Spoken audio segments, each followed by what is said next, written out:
was like that. But it's a fairly strong microphone, so it should be able to... That's a good microphone. It should be able to get us both in there, so we should be okay with that. Hi, everybody. Welcome to Mark Bajerski YouTube Live, the coffee chat. Today, I'm very excited to introduce you to somebody. How long have we known each other for now, Grant? Must be at least minimum 15, about 15, 16 years. Yeah. Wow. 15, 16 years. Yeah. Don't you think time's flown in? It's like... It has. There's been a lot of water under the bridge since then. Yeah, that's one way of putting it. Yeah. So, hi, everybody. Can you hear us both? Now we've just, audio is perfect. Thank you, Pete. Thanks for saying that. Welcome, everybody. Now, this was planned as a pre-recording. And then for some reason, I thought, you know what? I think Grant's cool with this. We can just get it out there and we can share the information, which Grant is one of the most amazing sharers of healing, health, well-being. He's an open book.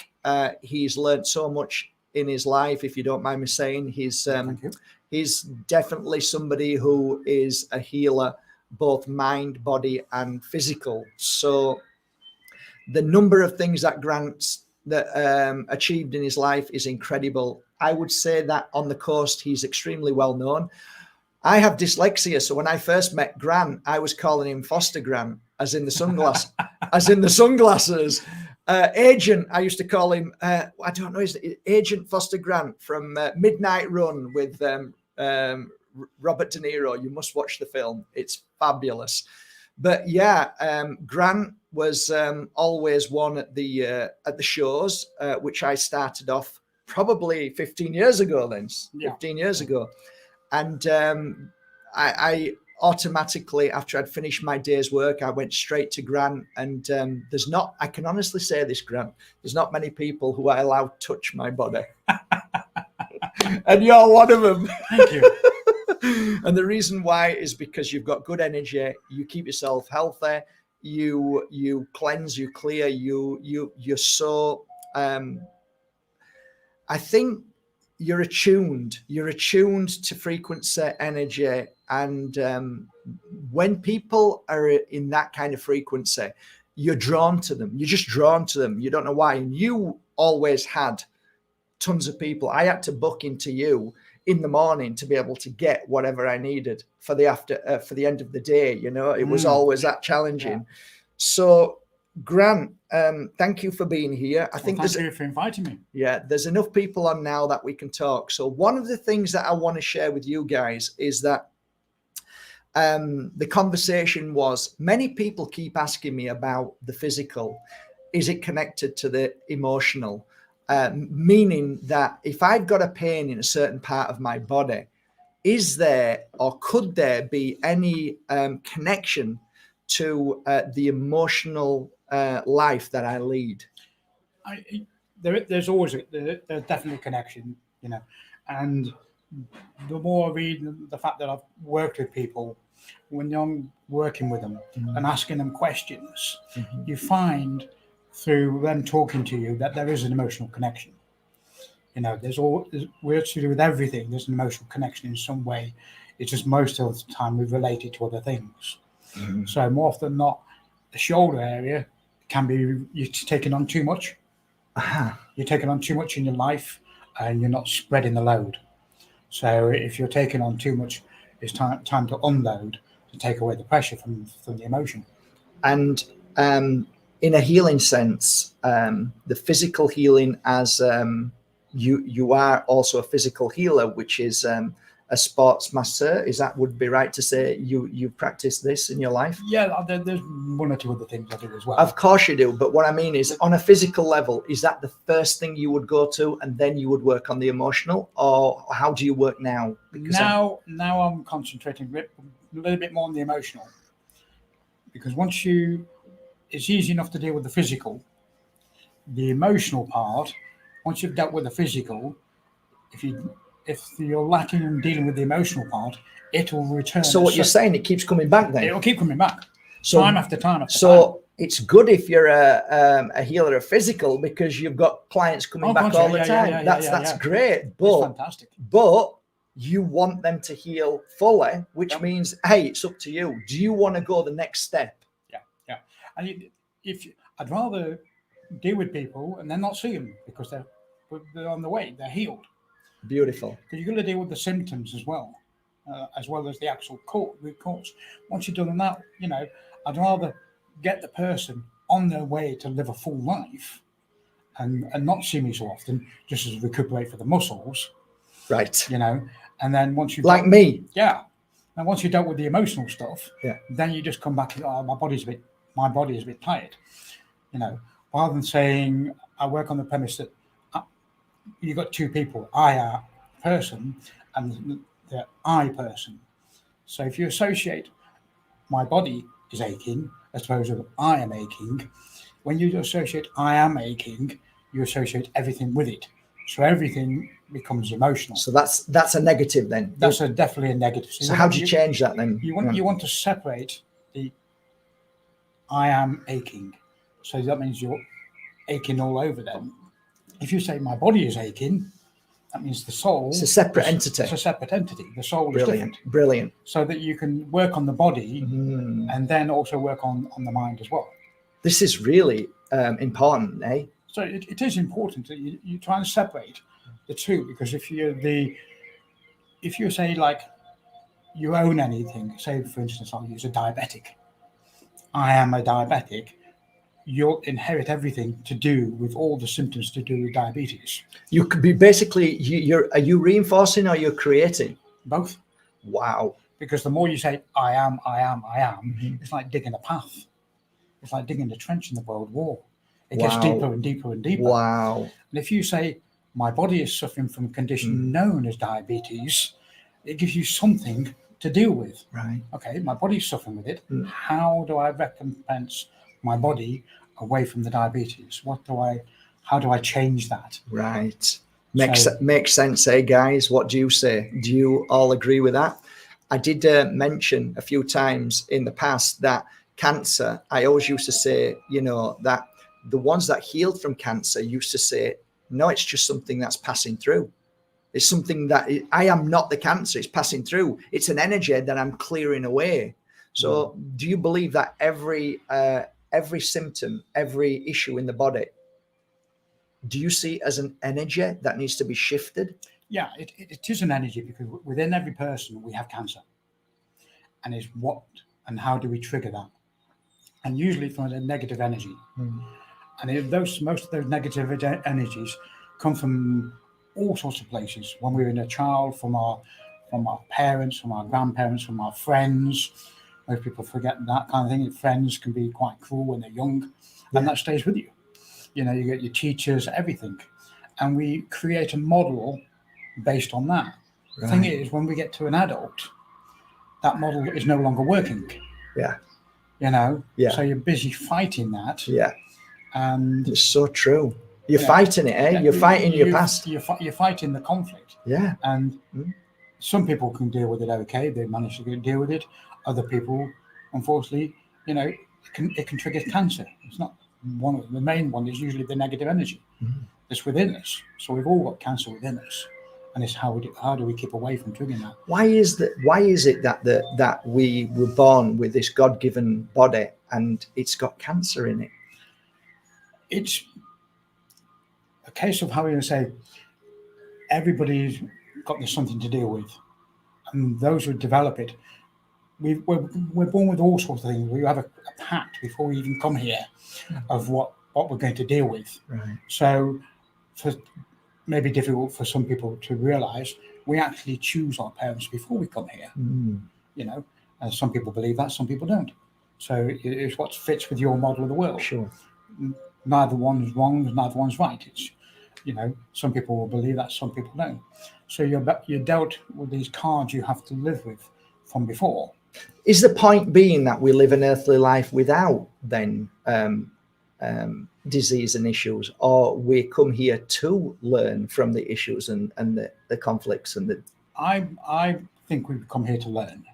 So no matter what we do, what you're saying is no matter what we do in life, we've already prearranged the cancer. We've already prearranged the illness and the heaviness, or not.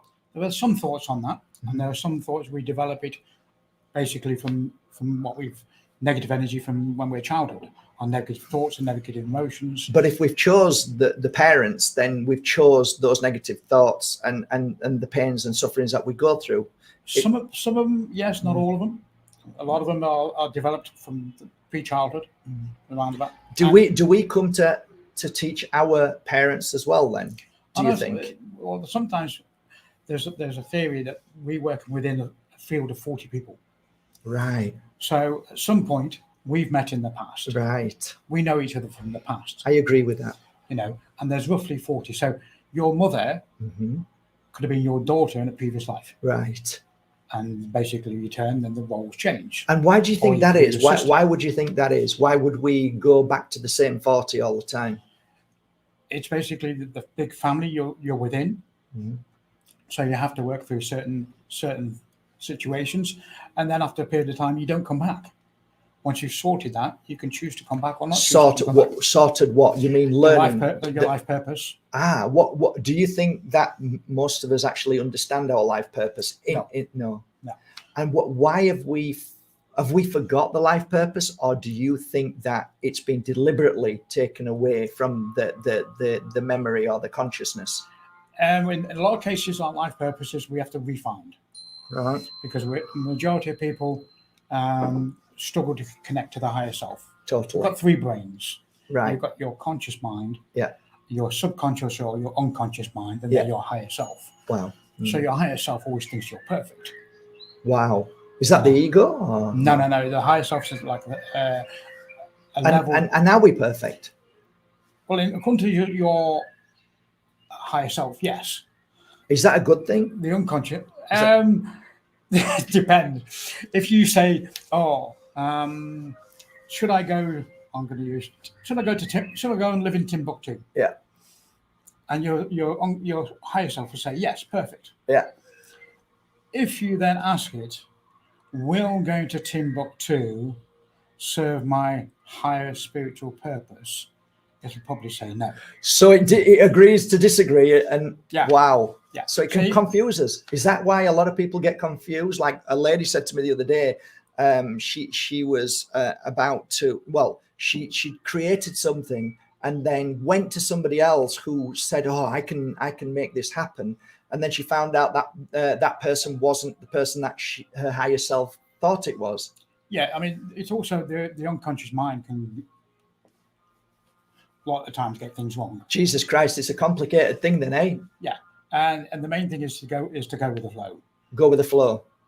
Because it's like I cycle. You do every week. I see you. I was this morning. And life is like you got the mountain. You're going up the mountain, and if you try and go up that mountain in a straight line, you'll never make it because it's too steep. I get it. You're going up here. I get it. So the idea is when you're going up a mountain, you traverse the mountain to reach your goals. Yeah. If you ever watch the Tour de France, they never go straight up a mountain. They'll go around the mountain and go up. So that each point is an obstacle in your way to encompass, to see what lesson it's going to give you to move on to the next one. Beautiful, eh? And vice versa. Beautiful. The river coming down, a river comes down the mountain, it doesn't come straight down. Yeah, true. It'll hit a blockage, it will stay there, make an eddy for a while, till it finds somewhere else to get round. True. And that's life. This is the flow you're talking about. And if people... But don't you think most people try and get to the top of the mountain straight? Yes. And they wonder why the person who's gone round the mountain gets there first. Yeah, it's a bit like the rabbit and the what was it? The tortoise. Tortoise. Tortoise gets there in the end. Yeah. Slow but steady. So your blockages is like the vice versa. The river coming down, it'll create that eddy, then go around it. Where you get some people try and go through the rock. Yeah. By the time they got through the rock, the person who's followed the river on the way down is already halfway down the mountain. Yeah. Makes sense. They've learned from that blockage. Yeah, this is a beautiful analogy to the path of life. You know, everybody visualizes their path of life as being open, clear, and straight. There's, I think, a famous one by Bruce Lee. Be water, my friend. Be water, yeah. You know, and water finds its way everywhere. As long as it's not fluoridated. There is that as well. There's a meme that says that, and I thought that was funny. I've not seen that one. It's a good one. It's a good one, Grant. So, hi everybody. Welcome. There's quite a few on now. If you want to ask Grant a question while we're having a chat here, with regards to physical, with regards to spiritual, with regards to emotional, me and Grant will have a chat and see where we go with it, and see if if we have slightly difference of opinion. Do you know what I think, Grant? Do you know what I think, Grant?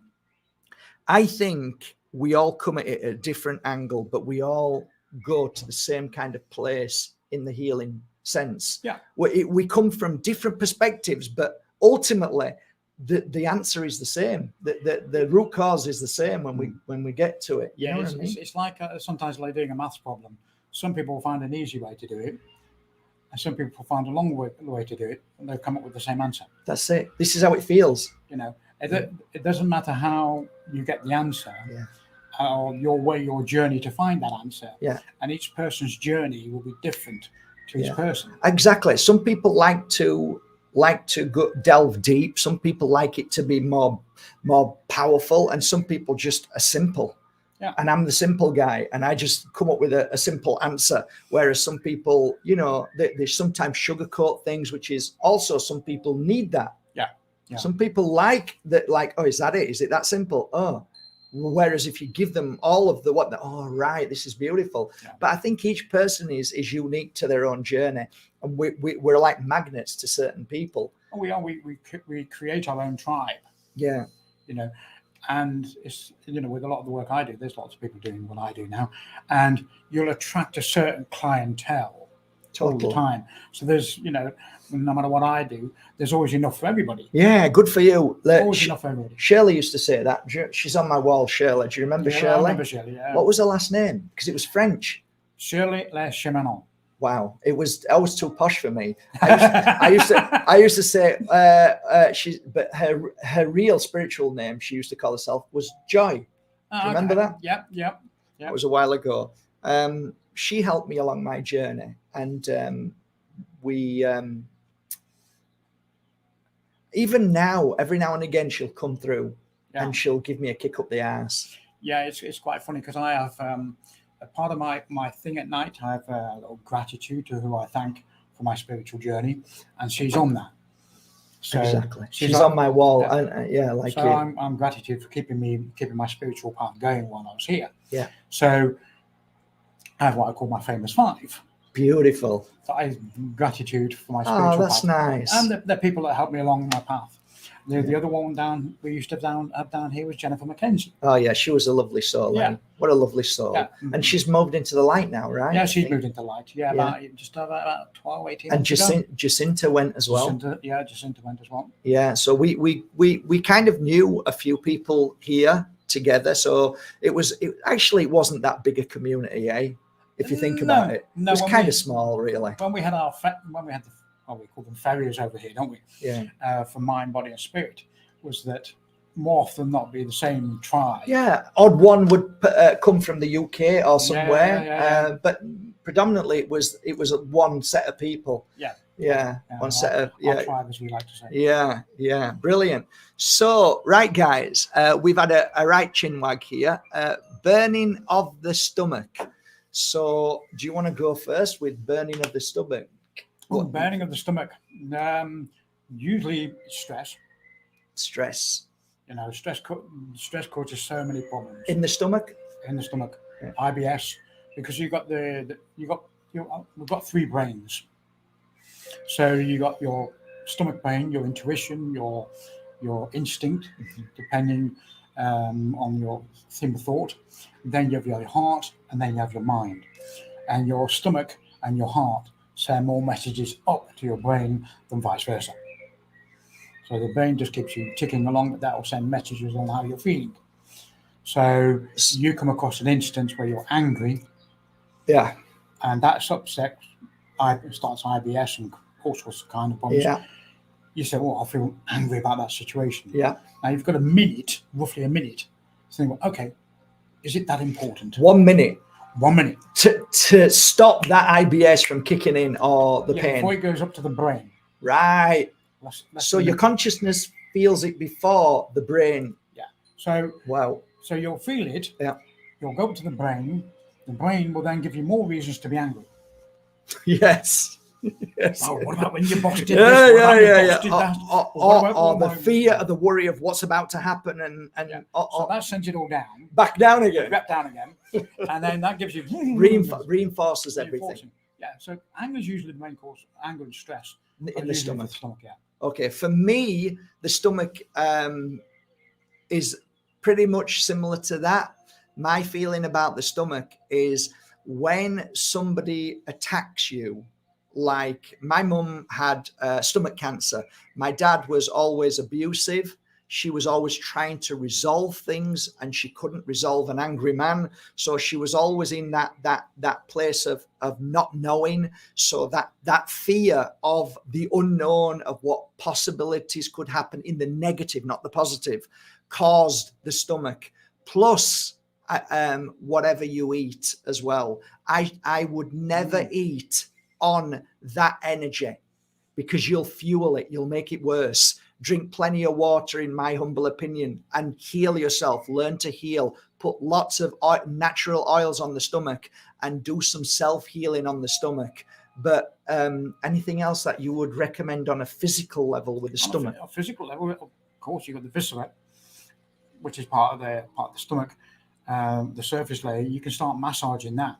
How do you do that? Is it just massaging with both hands? Well, you can massage with both hands, mainly going in a circle. So as we do that, right? Yeah. We do that naturally without anybody ever telling us. I know. When we've got a stomach ache. Yeah, well, you can do that because that helps massage the stuff down and out. Because it needs to come out literally. Yeah. Is this? Do you think this has got a lot to do with excess acids or over acids being because of the stress, of course? Yeah, the stress affects all the hormones. Right. So the hormones are reacting to the stress. Right. So it's your reaction and what you're doing is causing it. Right. So say, for instance, you've got an angry person. Yeah. The angry person, and you're reacting to that. The angry person only knows how to express himself in that way, because that's their model of the world of how they express how they are. Now, having come from a father who's quite strict and that kind of way. Yeah. He was from a military background. Same as my dad, yeah. So they have all this pent up anger. Yeah. They love you. Yeah. They, unfortunately, because of their model of the world, yeah, they are unaware of how to express that. Yeah. So they express it through giving you a clip around the ear, Yeah, is that's their way of expressing their love towards you? Because it's hard for people to get that. They don't understand, because obviously the time they grew up, giving somebody a hug and holding their space for them when they're upset. When a child's upset, a child doesn't know how to express. So you've got to look at things two ways. A child doesn't know to express. Also, we have I use an expression, perception is projection. Yeah. Now, what's going on inside you is coming through from into your child. Right. So your child, you think, well, okay, what was I like at the same age? Take a step back, calm yourself down. Yeah.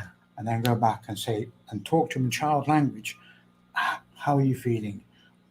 What do you want to tell me? What's going on? Yeah.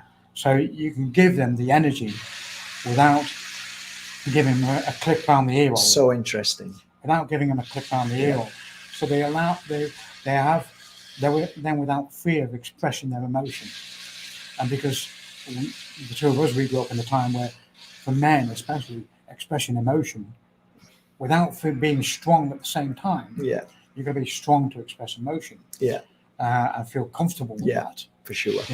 And we've learned as we got older to be able to express it clearly with boundaries and strong. Totally. For that, the dichotomy for a lot of men is that difficult to express emotion. Totally. That they're losing it. So Yeah, no, it makes complete sense. Complete sense. That's great.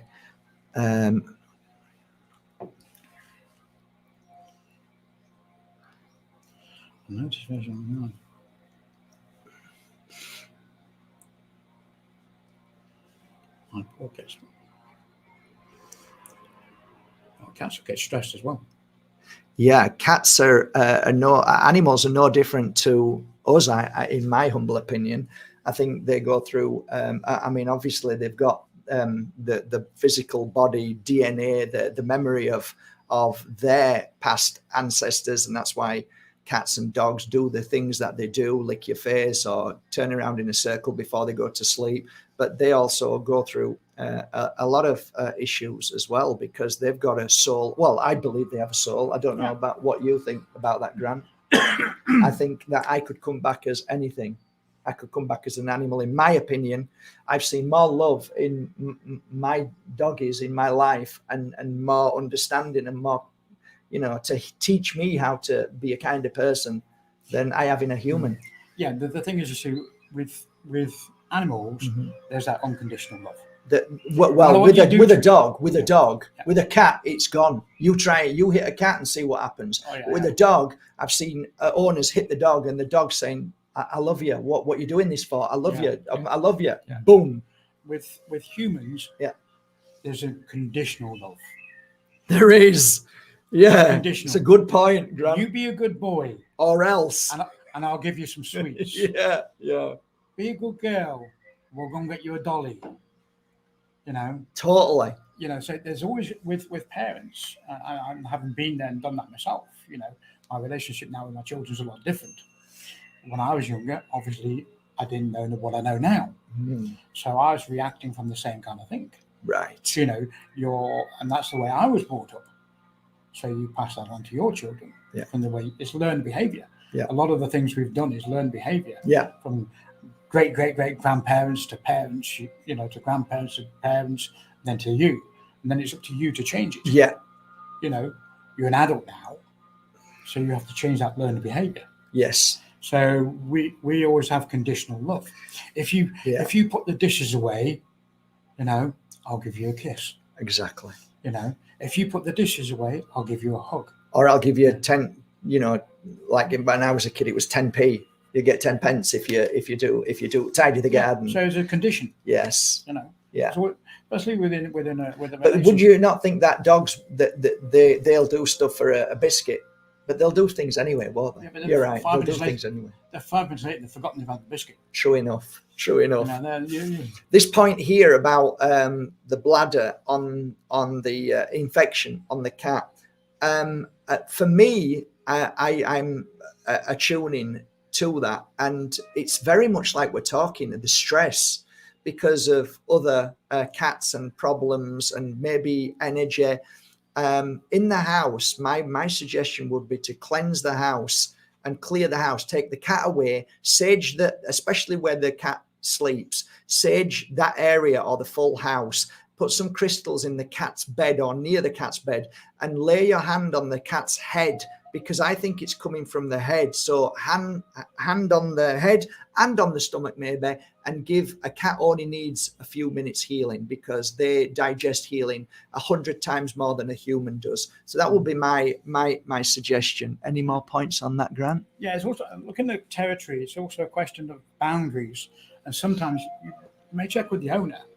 Maybe the owner is having her boundaries pushed along as well. So that represents in the cat.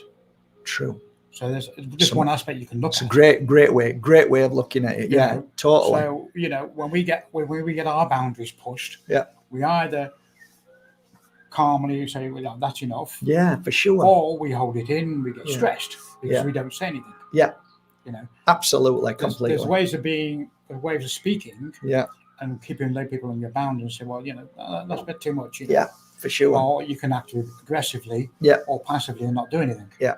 Aggressively, then you come across wrong anyway. Totally. Makes sense. Just on a final note, I wrote a passage in my book about a woman not being able to sell a house. And I went into that house and I sat and meditated, and I said, this is going to sound crazy. And I said, do you have a cat in this house? There were no ball or nothing. And she said, well, there is a cat. It lives here. It's outside. It's lived here all the time. And I said, have you any plans on taking the cat with you when you move? She says, yeah. And I said, that's why your house isn't selling, because she called me because the house wasn't selling. So I said, make an agreement with your cat that whoever comes to buy the house, that they would take over the cat and look after it. And she was upset about it, but she made the agreement. And she said to the cat, whoever comes to buy this house, you can live here forever, because the cat was actually born outside. And the moment she did that, the house sold. So don't ever think that cats are just cats. They're far more superior with energy, and same with dogs. But this next question's a good one, and quite a difficult one, Grant. Oof. It's always been, yeah, MS has always been, a challenging one for me. So do you want to start? Yeah, enough time to remember the symptoms from MS. There's many. I think there's many. And it depends as well on each person. I guess, and also my clients over the years, it can.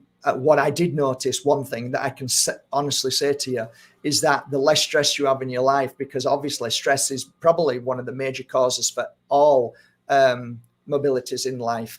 The less stress you have, and the more you spend on meditation, happiness, clearing negative people out of your life, looking after your body in the sense of eating the correct foods and absolutely not putting the wrong foods in your mouth, is key to having a healthier life. Now, I do know as a fact that some of my clients definitely, let's say, held back from moving forward, with the effect becoming more and more difficult getting around. I saw a lot of people take certain herbs, is one of them, that made a massive difference in their life, that they actually not fully reversed it, but kept it at bay. So that's something you can look at.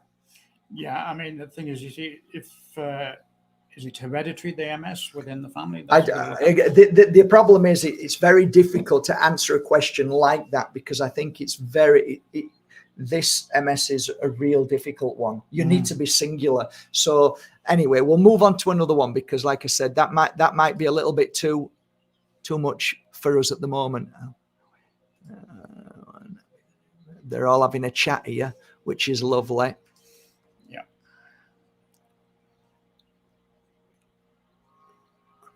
Root canal problems are destructive. In my humble opinion, I would never suggest a root canal. Anyway, if that's what she's talking about in the bone structure in her body. What I learned in my time of healing, Grant, was that your teeth and all your roots in there are connected to the whole of the body, in a sense of not just physical, but the nervous system. Yeah. And if you start messing with your teeth and start doing these things that the mainstream medicine wants to, it can cause the rest of the body severe issues for the rest of their life. That's one of the things that I noticed. Yeah, I'm lucky. I mean, I can speak for me, because basically I've had a lot of dental work done. Right. And for me personally, luckily I've worked on myself. How do you do that then? I mean, like, so you've had root canals and things like that? I've had root canals, I've got fillings, I've got... So what's this? Is this making any sense to you then? Yeah, basically, because it's when I was younger, and even with my ex-wife, there used to be this thing where I used to mumble. Yeah. I wouldn't speak clearly. Right. So obviously I was afraid that come from childhood. Right. Of being saying the wrong thing. Right. And anytime I was a bit stressed, I wouldn't speak properly. Now, I've worked on that and where it came from, because of the strict upbringing, I had to be careful what I said. Right. And that transpired through part of my married life. Okay.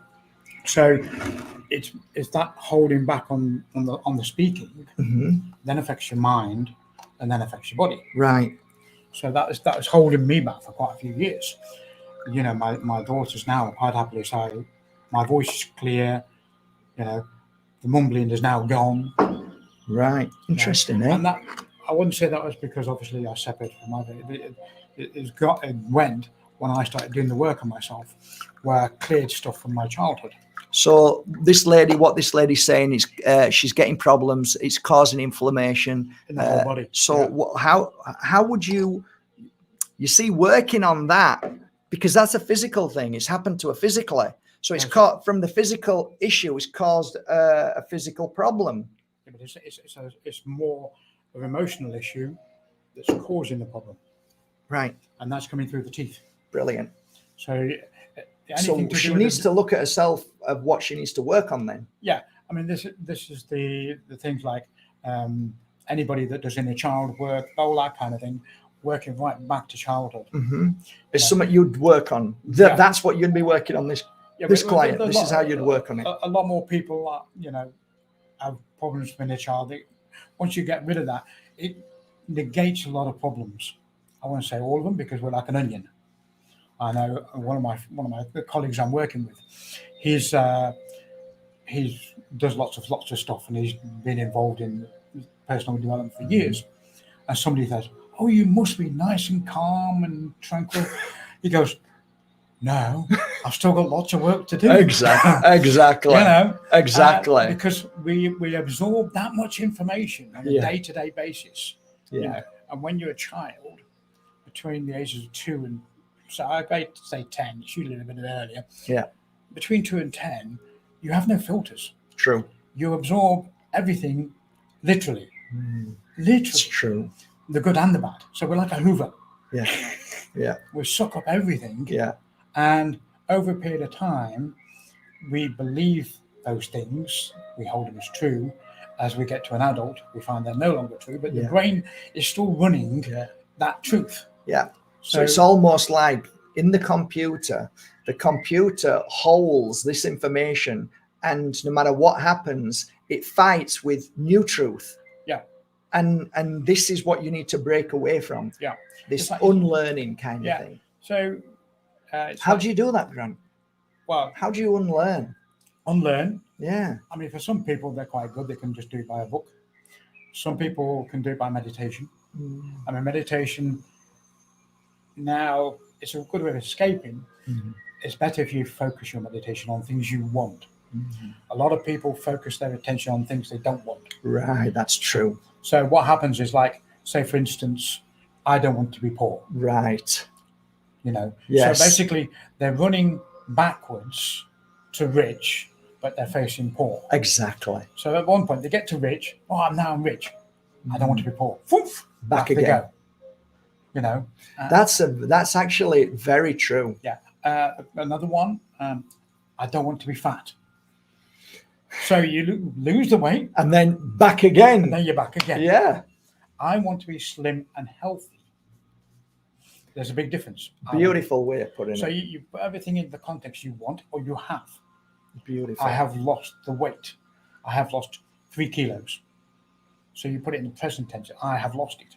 So you're triggering the mind into a new belief. Yeah, I am thin. I am healthy. Yeah. I am wealthy. Yeah. I am. Yeah. It's like I was going to do something. It's like if you get a tin of beans, a tin of beans has got a label on it. And the human being is a great labeling machine. It is. Okay. I am stupid. I am thick. I am not lovable. Yeah. I am dyslexic. Yeah. You have the ability to go in and change that. Yeah. What? The label? You take that label off and put a new label on. You can go inside, change the emotion, connected it, change the limiting decision. When did you choose to be unlovable? You know, when did I choose to be fat? Yeah. You know, and you can go in and change that. Right. Unlike a tin of beans, if you take the label off, you've still got a tin of beans inside. Yeah. So true. Whereas if you go into yourself, you can change the internal workings, which then changes the label outside.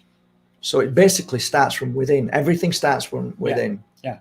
And acceptance of your past, accepting your past. Yeah. And do you believe in forgiveness of your past? Forgiving what you did and what people did to you. Do you think that's all inner work? I mean, I'm working on I'm away next weekend.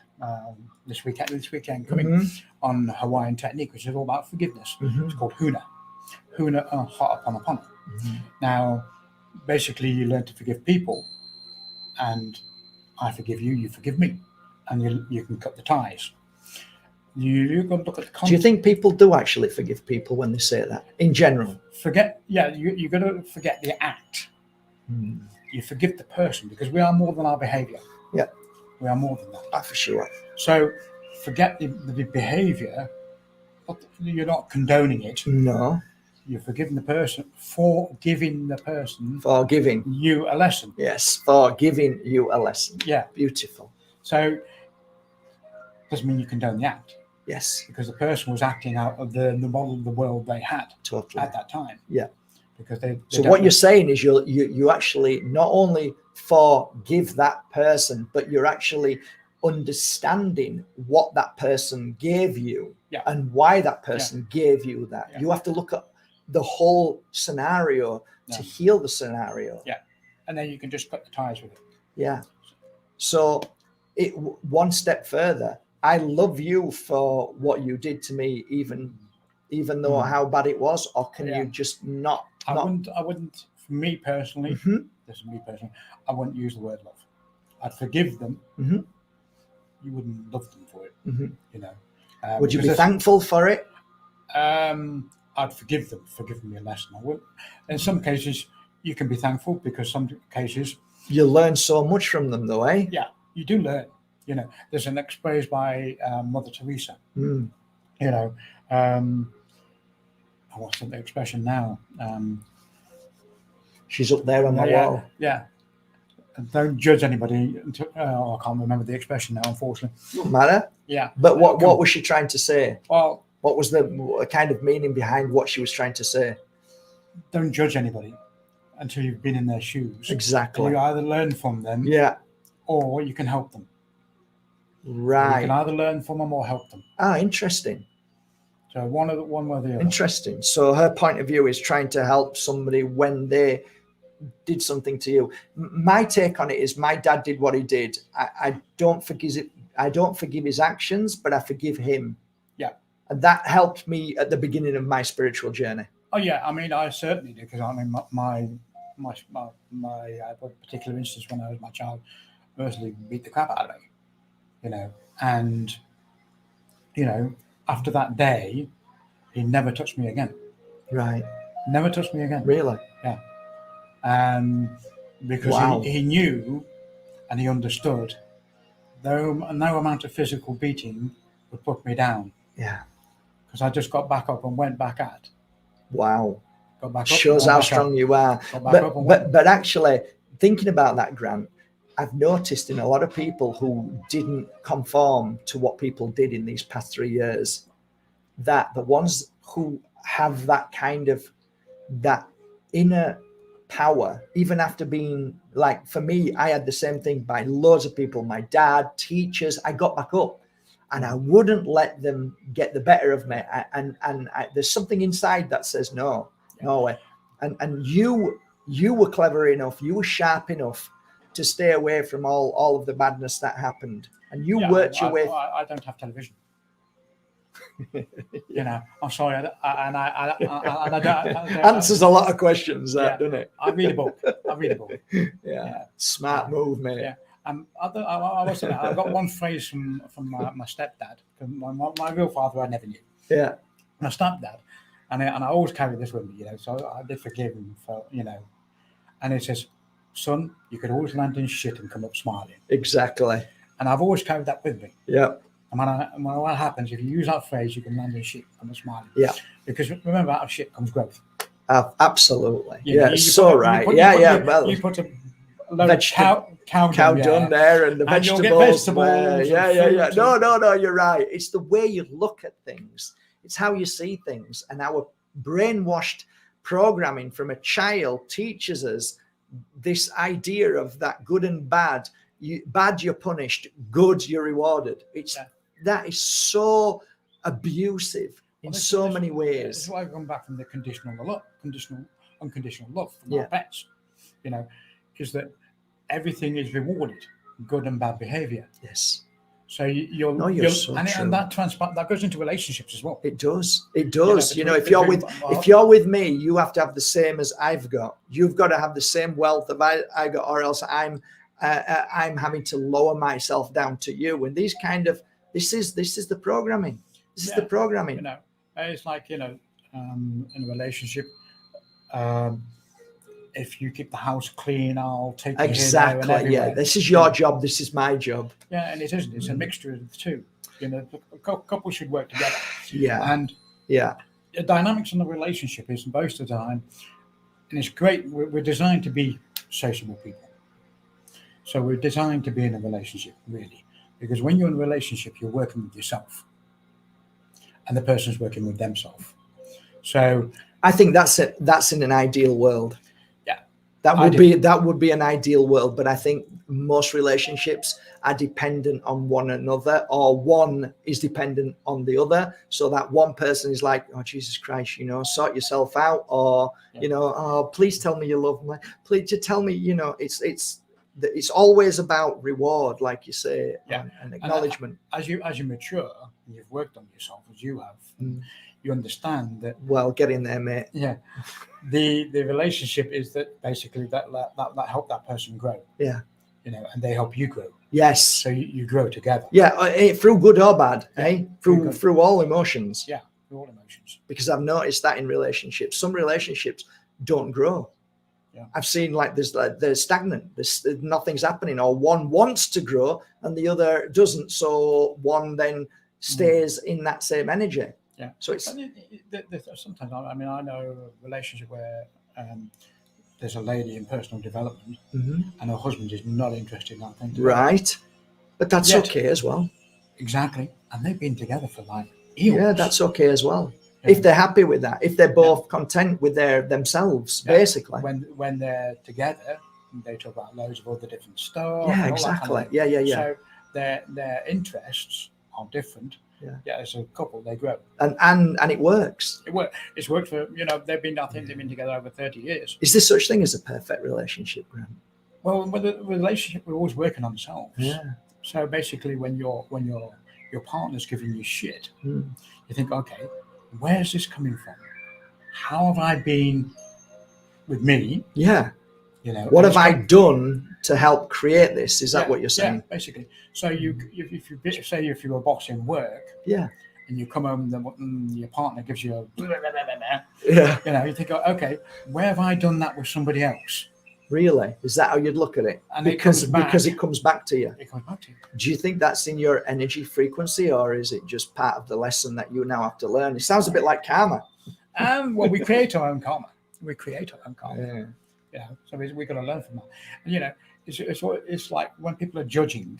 When you say we create our own karma, do you believe that we bring karma from another life to live through that karma? I worked with numerology, and if you understand numerology, there's certain numbers that relate back where you've got to work through part of your karma. Wow.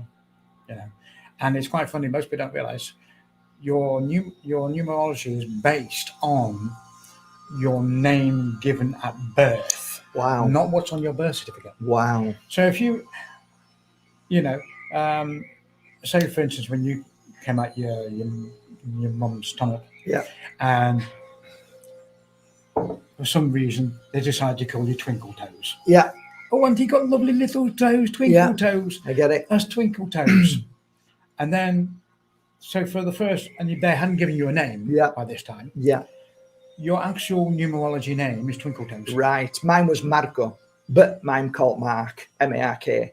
Yeah. So is that different because of the way there's a K and a C-O now? Yeah, it would be different. There will be a difference. So if you've got Mark, which is not what you were given at birth. That's right. You'd have to know your real name, which is Marco. So now I'd have to look at my numerology from that point of view. It's great. I didn't know that. That's really interesting. Do you believe that there's a lot of sense in numerology? Oh yeah, it is. I mean, that you go back a lot of these things that most people don't realize is a lot of stuff came from the Egyptian field of knowledge. Yeah, that Don Tallman talks about this. Now, this is my understanding. I haven't done enough reading to fully understand it. So, you know, Yeah.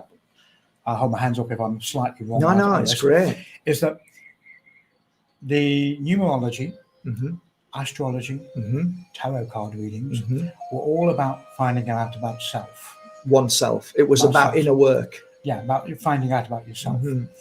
The only way they could protect that when the Library of Alexander got destroyed was to call it, oh, we're talking about your future. Right. So it got passed, you know, through the Egyptians. What, making it safe, keeping it safe that way. Keeping the knowledge going. Yeah, but in a different way. It's a bit like under the counter when the government's after you. Everything's under the counter. So it's a way of saying keeping that knowledge safe. Yeah.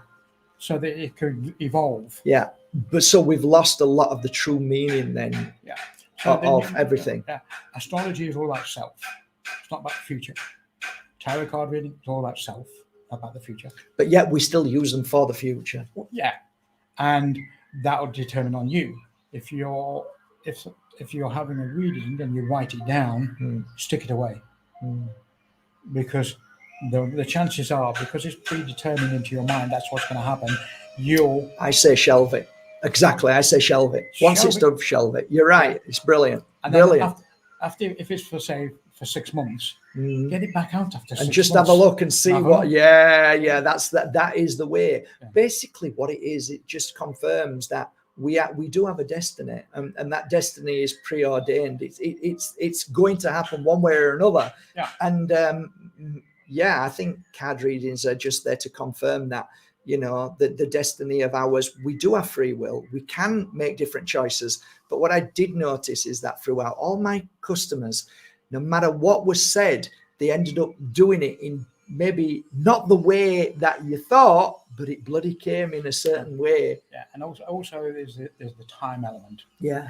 Because we are the only people that have time. I struggle with time with readings. I always struggled with it, to be honest. And I mean, I've done a few readings myself, and I remember one particular client, and I phoned her up a few months later, or quite a few months later. I just somebody talking to her in a conversation. She said, "Remember that reading you did for me?" She said, "Yeah." She says it's perfect, only it was 3 months later. No, I got that all the time. Sometimes you said it was going to be 8 weeks, but it was 8 months. Yeah, up at the universe, there's no concept of time. Yeah, but when you become a good reader, you learn to let go of the time. Yeah, and it will be when it will be. Yeah. But tell me when. No, I can't tell you when. It's not that easy, you know. I'd love to be able to say it's this, but it isn't. But you know, we do capture glimpses of our future. So Grant, this has been a great conversation thus far. Have you enjoyed it? Do you want to come back again? Yeah, we can do. Yeah. All right, guys. So it's been how long we've been at it now, and about an hour. Cut on the inside of the lower leg. Does that mean anything to you? Depends which leg, left or right. Yeah, you'll have to be specific about your questions, guys, as well. Deep relaxation, focus. Yes, well said. Left side is usually to do with female issues, right side to do with male. Brilliant. Right, we'll answer one more question before we head off. Make it specific if you don't mind, please, to your issue. I did have a lady who mentioned she had trouble with her knees all the time. Ego. Yeah. And not moving forward in the right direction in life. This I can speak for. Experience. Do you know what? I've got to say this, Grant. I struggle with ego because there is so many elements of ego that it's so confusing, ego, because you don't know where the line ends and starts with self-worth, ego, and all the other stuff that happens, because ego is like a dirty little bugger that sneaks up on you all the time. And then you don't have you ever had a conversation with somebody and you start to speak to somebody and all of a sudden something hits you and think, fagging hell, that sounded egoistic. Ego just came out there. Like it creeps up on you and bites you up the ass. Well, it depends who you feed most. Because you got the good wolf and the bad wolf. Ego's the bad wolf. Yeah. And then you got the good wolf.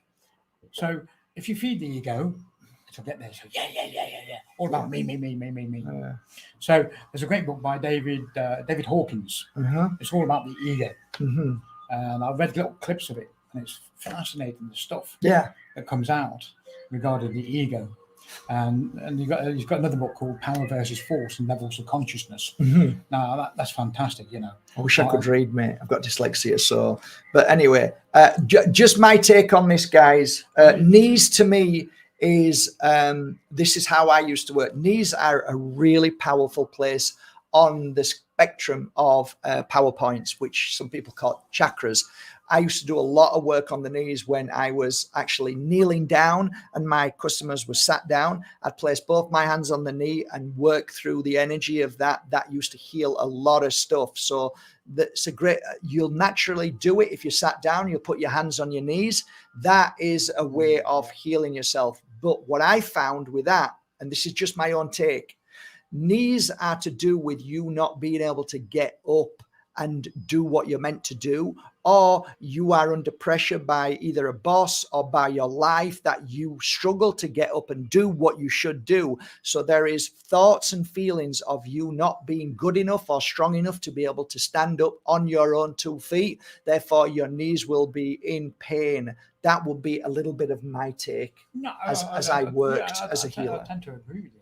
Just a little bit. That's mine's simplistic a little bit. Also, like just moving in the right direction. Yeah. And if you're not standing up for yourself, as you just said, then you're not moving in the direction. Yeah, we both come at a different angle, but it's the same thing. Yeah, exactly. It's exactly the same, but we just say it in different ways. Yeah. But yeah, okay. Last question then. And then we're going to go because Grant is a busy man and we are very thankful for having him here in the Pure Energy Healing Academy. Grant, we're all very thankful. Okay. He is very negative and due to medical conditions. Well, you can be grateful the fact he's still around. Yeah, that's one good thing. Try and change that for sure. Change his perspective. Yeah. Gives you all the chance to tell him how much you love him. Yeah, ask yourself this question: what if he wasn't here tomorrow? Yeah, that's what I used to do with giving you a chance to say everything you want to. Yeah, that you need to. Yeah, because I never got these chances. The only problem is when you're on medication, it's bloody hard to talk to the actual consciousness. The brain doesn't listen. The head doesn't listen. The consciousness is listening for sure. So I think a lot of it for me would be I am releasing a lot, getting it off my chest so the consciousness knows. So yeah, I had a conversation with my dad just before he died and told him I loved him on the phone. Yeah. He didn't even hear what I said, but his consciousness did. And I released that. Yeah, that's good. I didn't get that chance, neither that or my mother. You know, so you had to work on that then, eh? God, yeah, I had to work on it. Yeah. So there you go. That's something that you need to work on. There is that feeling of we'll be feeling a lot, but just think about how you can change that around. Think, well, I'm here, I'm helping him, and therefore you're helping yourself. Oh yeah, whoever. I don't know what your name is, but honestly, this is one of for me, what I saw in my work, one of the most challenging things and shows me who you are as a soul and a consciousness. To be there, first of all, most people don't even give a shit about the parents and they're off. You are there. You are an angel. You're an earth angel. All of these things, these rewards that will be incredible one day, which you don't understand now. You will understand one day that this on a spiritual level will lift you to a new understanding of why we come here and why we don't come here, what we need to get through, what we don't need to get through. I think you are doing exactly what you should be doing. The only thing is, what I see here is the fact that you are looking after your dad, and the negativity from your dad is what's causing you the issue, which means that you have to learn to protect yourself, cleanse yourself, and ultimately don't allow your father's words or energy to affect you in a negative way. And you have to be the teacher and you have to be the guide of working on that. My dad used to wind me up till the day I laughed and said, okay, this is my dad. This is the way he is. However, your dad's on medication and that can obviously disrupt a lot of stuff. But ultimately, I think you have to be stronger than your dad and the energy that he gives off. And that's how you'll get your motor. You are not your dad. What I feel is that you feel that you are your dad in the sense of energy now. You're connected to him. Everything that you're thinking and feeling is my dad, my dad, my dad, my dad. You need to separate yourself from your dad, meditate, go out, do things, give yourself a massage, give yourself love, do things without your dad as much as you can, and then come back and you'll be stronger for your dad, and then your dad will feel better. Yeah, I'm trying to find a way to introduce some fun into the life. You know? So, you know, going dancing, watching comedies. The issue I've got all the time is he's on medication. Every time medication, it's almost like medication's been brought in to halt the strengthening or the spiritual journey and understanding, because it just knocks everything for six. It brings in all sorts of negativities, medication. So I always struggle with that. But yeah, anyway, that's great. I think that's, I'm hoping that's helped a little bit. Grant, tell us, I know you travel a lot around the world. If anybody's interested in maybe holding retreats and having you there to do your work, are you still doing that, or are you limiting yourself these days? Are you open? No, I'm open to that. I'm open to do a couple of retreats, like at least one or two later this year. Yeah. And then next year, probably trying to get a couple done. Okay, so Matt, like you're up for this year, next year, maybe a couple most of all, which is great. We can put that out there and let you all know. I'm going to link your whatever you want, whatever links you want, whether it's your personal email address. If somebody's coming over to the Costa del Sol and they want one-to-one tuition, do you do any tuition over the computer? Oh God, yeah. I mean, I was working on a lady yesterday, no, Sunday. Yeah. And basically her mum's just died. Right. Now, she asked me to work on grief. Right. I said, well, good subject. That is a process. It is. There's no sense there's no sense of working on it. No. The main thing is helping deal with the stress. Yeah. So I helped her deal with the stress. Yeah. Gave her some confidence. Yeah. Releasing stress. Yeah. And she slept like a baby. Beautiful. You know, beautiful. That's beautiful. Beautiful. And I said, you know, the stress will take time. Yeah. And everybody has their own grieving process. Yeah. And you can't speed it up. You can't, you know. Totally agree with you. You know, I think that's really that we should take this up another time, on another day, if you're willing to come back again. So I think 1 hour and a half ish is a beautiful time. Is there anything? Yeah, I mean, it's always beautiful. Is there anything that you want to, as a healer over these years, if you were to get 10,000 of your clients, and if somebody was to say one thing that you would help everybody, what would that be? Or two things or three things? What would you say, just to leave it on that high note? What can we do to make a difference with all of these people today? Let go of anger. Let go of anger. Yeah, majority of people have anger within them. Brilliant. You know, I get that. I hold my hand up. I have to. You know, and most people are unaware of how much it affects the body physically. Yeah. Affects the skin. Yeah. Affects the stomach. Yeah. Heart. Yeah. Gallbladder. Yeah. Liver. Yeah. And most people are unaware it affects your eyes. Eyes. I was going to say eyes. Because you can always tell an angry person with their eyes. Oh, you can. You bloody can. You know. You can. So the body hold, you know, there's I've not got it yet. Okay. I want to read it. It's one of my books to get and read by a guy called Gabor Mate, and it says the body holds the score.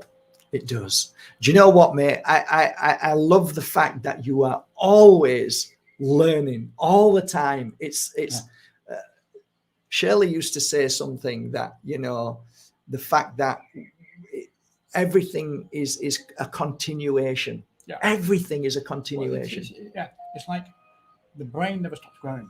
Yeah. You can open new neural pathways all the time. Brilliant. And especially with brain associated things. Yeah. The main thing is learn something new. Every day. Every day, take up an instrument. Brilliant. Learn a language. Anything that uses the left side of the brain. Do art. You don't need to be Picasso or Leonardo da Vinci or any of those. Yeah. Paint what you want. Yeah. It's an expression of what's inside you. Yeah. You know, it's allowed that freedom to express. Yeah. It's brilliant. You know. It's great. Anything that involves the left side of the brain to be more creative, taking up Wow. pottery. Yeah. You know. Yeah. You can make whatever shapes you want.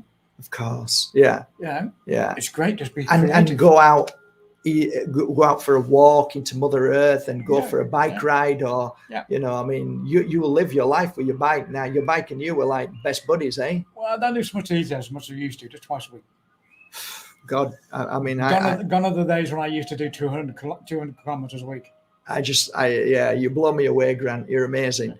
Very thankful. I hope you all enjoyed today. So Grant Foster, I'll link below if you want to get hold of him at any point, ask him any questions. He's very open to any of your questions, and he'll help as much as he can. If you want a one-to-one session with him, I'll link everything below. And thanks for joining us today, guys. I really appreciate you being here. And Grant, thank you, Mark. Really very grateful to be here. Very grateful. Yeah, it was great. So we'll hopefully have you here soon again, spirit willing. I'm sure he'll be very willing. All right, guys. Love you all. Take care. Thank you. Thank you. Thank you. I love you all. You're all amazing. See you soon. Bye. Bye.